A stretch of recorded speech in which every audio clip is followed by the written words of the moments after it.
Hi friends, welcome to my channel. ಇಂದಿನ ಈ ವಿಡಿಯೋದಲ್ಲಿ ಕೋಟಿಲಿಂಗ ದೇವಾಲಯದ ಬಗ್ಗೆ ತಿಳಿದುಕೊಳ್ಳೋಣ. ಈ ದೇವಾಲಯವು ಬೆಂಗಳೂರಿನಿಂದ ಕೇವಲ 95 ಕಿಲೋಮೀಟರ್ ದೂರದಲ್ಲಿದೆ. ಬೆಂಗಳೂರಿನಿಂದ KGFಗೆ ಹೋಗುವ ಬಸ್ನಲ್ಲಿ ಹೋಗಿ ಅಲ್ಲಿಂದ ಬಂಗಾರಪೇಟೆಯಲ್ಲಿ ಇಳಿದು ಬಂಗಾರಪೇಟೆಯಿಂದ ಸಾಕಷ್ಟು ಬಸ್ಗಳು ಕೋಟಿಲಿಂಗಕ್ಕೆ ತೆರಳುತ್ತವೆ. ಬೆಂಗಳೂರಿನಲ್ಲಿ ಅಂಕಣ 3ರಿಂದ ಬಸ್ಗಳು ತೆರಳುತ್ತವೆ. ಇಲ್ಲವಾದರೆ ಕೋಲಾರಕ್ಕೆ ಹೋದರೆ ಅಲ್ಲಿಂದಲೂ ಸಹ ಕೋಟಿಲಿಂಗಕ್ಕೆ ಸಾಕಷ್ಟು ಬಸ್ಗಳು ಸಿಗುತ್ತವೆ. ಇಲ್ಲವಾದರೆ ಬೆಂಗಳೂರಿನಿಂದ ಕೋಲಾರಕ್ಕೆ ಟ್ರೈನ್ಗಳ ಫೆಸಿಲಿಟೀಸ್ಗಳು ಸಹ ಇದೆ.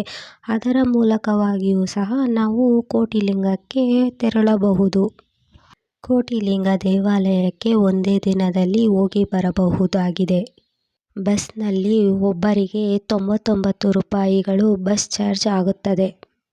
ಈ ದೇವಾಲಯದಲ್ಲಿ ಯಾರು ಬೇಕಾದರೂ ಲಿಂಗವನ್ನು ಪ್ರತಿಷ್ಠಾಪಿಸಬಹುದು. ಯಾವ ಸಮಯದಲ್ಲಾದರೂ ಸರಿಯೇ ಹೋಗಿ ಆ ಲಿಂಗಕ್ಕೆ ನಾವು ಪೂಜೆಯನ್ನು ಸಲ್ಲಿಸಬಹುದು. ಹಾಗೂ ಈ ದೇವಾಲಯದಕ್ಕೆ ಎಂಟ್ರೆನ್ಸ್ ಫೀಸ್ ಅಂತ 20 ರೂಪಾಯಿಗಳ ಟಿಕೆಟ್ ತೆಗೆದುಕೊಳ್ಳಬೇಕಾಗಿದೆ. ಈ ದೇವಾಲಯಕ್ಕೆ ಟೈಮಿಂಗ್ಸ್ ಎಂದರೆ ಬೆಳಗ್ಗೆ 6 ಗಂಟೆಯಿಂದ ರಾತ್ರಿ 9 ಗಂಟೆಯವರೆಗೂ ತೆರೆದಿರುತ್ತದೆ. ಈ ದೇವಾಲಯದಲ್ಲಿ 90 ಲಕ್ಷಕ್ಕಿಂತ ಹೆಚ್ಚು ಕೋಟಿಲಿಂಗಗಳು ಪ್ರತಿಷ್ಠಾಪಿಸಲಾಗಿದೆ. ಈ ದೇವಾಲಯದಲ್ಲಿ ಮೊದಲು ಸಾಂಬಶಿವ ಮುನಿಗಳಿಂದ ಒಂದು ಲಿಂಗವನ್ನು ಪ್ರತಿಷ್ಠಾಪಿಸಲಾಗಿತ್ತಂತೆ.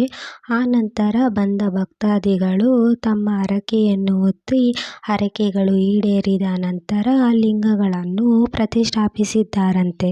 ಈ ದೇವಾಲಯದಲ್ಲಿ 11 ಉಪ ಆಲಯಗಳು ಇದ್ದಾವೆ. ಮೊದಲಿಗೆ ಬ್ರಹ್ಮ ವಿಷ್ಣು ಮಹೇಶ್ವರ ದೇವಾಲಯ, ಅನ್ನಪೂರ್ಣೇಶ್ವರಿ ದೇವಾಲಯ ಹಾಗೂ ಮೊದಲು ಪ್ರತಿಷ್ಠಾಪಿಸಿದಂತಹ ಒಂದು ಶಿವಲಿಂಗನ ದೇವಾಲಯವೂ ಸಹ ಇದೆ. ಇಲ್ಲಿ ಒಂದೇ ಜಾಗದಲ್ಲಿ 90 ಲಕ್ಷಕ್ಕಿಂತ ಹೆಚ್ಚು ಲಿಂಗಗಳನ್ನು ಪ್ರತಿಷ್ಠಾಪಿಸಲಾಗಿದೆ. ಇಲ್ಲಿ ಶನಿವಾರ ಹಾಗೂ ಭಾನುವಾರ ರಜಾ ದಿನಗಳಂದು ತುಂಬ ರಶ್ ಇರುತ್ತದೆ. ಬೇರೆ ದಿನಗಳಲ್ಲಿ ಅಷ್ಟೊಂದು ಜನರು ಇರುವುದಿಲ್ಲ. ಇಲ್ಲಿ ಕಾಣುತ್ತಿರುವ ಮರಕ್ಕೆ ಹರಕೆಯ ರೂಪದಲ್ಲಿ ಅರಿಶಿಣದ ಕೊಂಬು ಇರುವ ದಾರವನ್ನು ಹಾಗೂ ತೊಟ್ಟಿಲನ್ನು ಕಟ್ಟುತ್ತಾರೆ. ತಮ್ಮ ಮನಸ್ಸಿನಲ್ಲಿ ಇರುವ ಇಚ್ಛೆಗಳು ಈಡೇರಲಿ ಎಂದು ಅರಿಶಿಣ ಕೊಂಬಿನಿಂದ ಮಾಡಿದ ದಾರವನ್ನು ಈ ಮರಕ್ಕೆ ಕಟ್ಟುತ್ತಾರೆ. ನಮ್ಮ ಕೋರಿಕೆಗಳು ಏನೇ ಇದ್ದರೂ ಈಡೇರಲಿ ಎಂದು ಅರಿಶಿಣ ಕೊಂಬಿನಿಂದ ಮಾಡಿದ ದಾರವನ್ನು ಈ ಮರಕ್ಕೆ ಕಟ್ಟುತ್ತಾರೆ. ನಾವು ಈ ದೇವಾಲಯಕ್ಕೆ ಶಿವರಾತ್ರಿ ಹಬ್ಬದಂದು ಹೋಗಿದ್ದರಿಂದ ಈ ದೇವಾಲಯದಲ್ಲಿ ವಿಶೇಷ ಅಲಂಕಾರವು ಹಾಗೂ ಸಾಕಷ್ಟು ಜನರು ಇಲ್ಲಿ ಸೇರಿದ್ದರು.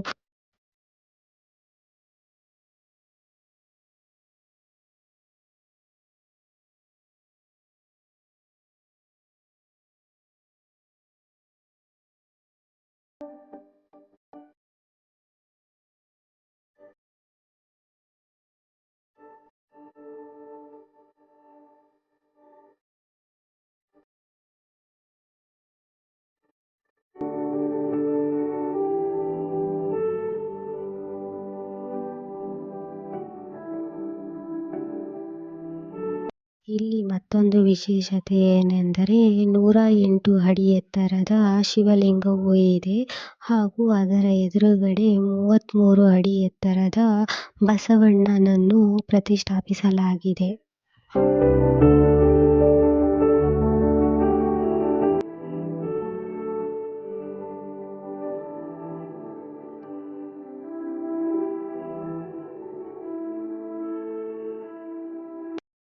ಇದು ವಾಸವಿ ಕನಿಕಾ ಪರಮೇಶ್ವರಿ ದೇವಾಲಯವಾಗಿದೆ.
80 ಅಡಿ ಎತ್ತರದ ಶಿವಲಿಂಗ ಹಾಗೂ ನವಗ್ರಹ ದೇವಾಲಯವೂ ಸಹ ಇಲ್ಲಿ ಕಾಣಸಿಗುತ್ತದೆ.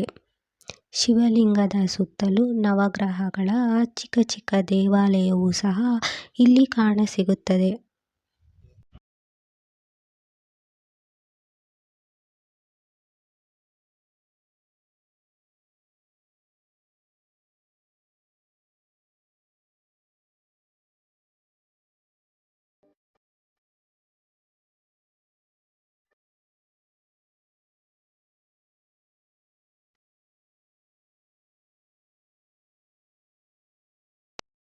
ಈ ದೇವಾಲಯವನ್ನು ಸಂಪೂರ್ಣವಾಗಿ ನೋಡಲು 2 ಅವರ್ಸ್ ಬೇಕಾಗುತ್ತದೆ.